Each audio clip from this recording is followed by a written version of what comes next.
All right, joining us to discuss, the director of Heritage Oversight Project, Mike Howell, plus the vice president of the Media Research Center, Free Speech America, Dan Schneider. Dan, what's your reaction to this? Well, yeah, look, the Department of Homeland Security is supposed to be using our own tax dollars to stop terrorists and to stop, extreme violence like gang violence. But instead of using our tax dollars to help us, they are turning those funds against us and silencing us. And the Department of Homeland Security's false accusation about us, is as false as Secretary Mayorkas saying that the border is secure.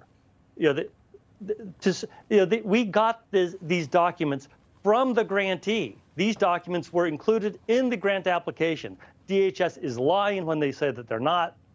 DHS staff were included in this original conference. DHS is deceiving people. They're lying to people because the truth hurts.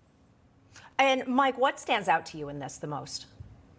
Well, I think the overall money that went out, we're talking $40 million out the door to these types of organizations. And here you have an administration that can't define what a woman is, trying to define what a terrorist is. And working at Heritage for the past 5 years, I'll say we're a pretty well-behaved bunch, legally speaking. We're outraged to be on this list. I mean, it's not like we employ cross-dressers to steal women's luggage and put them in charge of nuclear secrets. That's the Biden administration. And this is just another reason why Alejandro Mayorkas needs to be impeached. It should have happened a long time ago, and we can't continue to allow this to go forward. It's outrageous.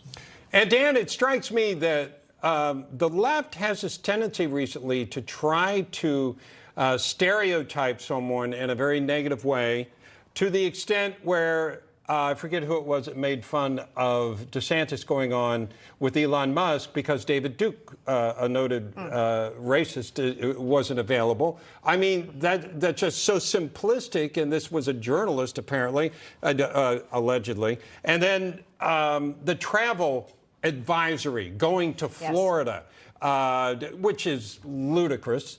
It seems like they're going so far. They've lost the ability to argue, Dan, the actual positions on policy. Well, they've gotten away with it for so many years, but I think it's coming to an end. I think that the typical American who doesn't focus too much on politics or policy very often, I think the typical American is now getting tired of these war tactics, these ad hominem attacks against us, the ridiculous behavior by the radical left. We can see it with Budweiser. That was not some sort of coordinated campaign to boycott Budweiser. We've just had enough. Yeah, and Mike, it just seems like there's such an echo chamber, and it's no longer about discourse. And I respect you if you have a different opinion, and vice versa. Instead, it is, especially on the left, if you don't agree with what we agree with, we're going to immediately say you're a white supremacist and you simply might be a Republican.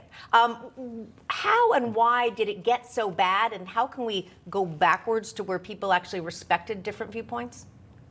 That's a great question. I think fundamentally this administration's need for white supremacy far exceeds the supply of actual white supremacists. And so they're trying to paint everyone with a broad brush. These are elites who probably haven't been outside a major metropolitan area for years. And what they're doing is not just pointing to us here in D.C. who work at these institutions, but our membership. I mean, we have 500,000 members of the Heritage Foundation all across this country, and they're painting those everyday Americans, along with the members of all those other organizations you see, with that broad brush, because they are so just focused on proving a narrative that does not exist, because that's what the elites here in D.C. talk to themselves and convince themselves of. If you disagree with me, you must be a white supremacist. It's insane.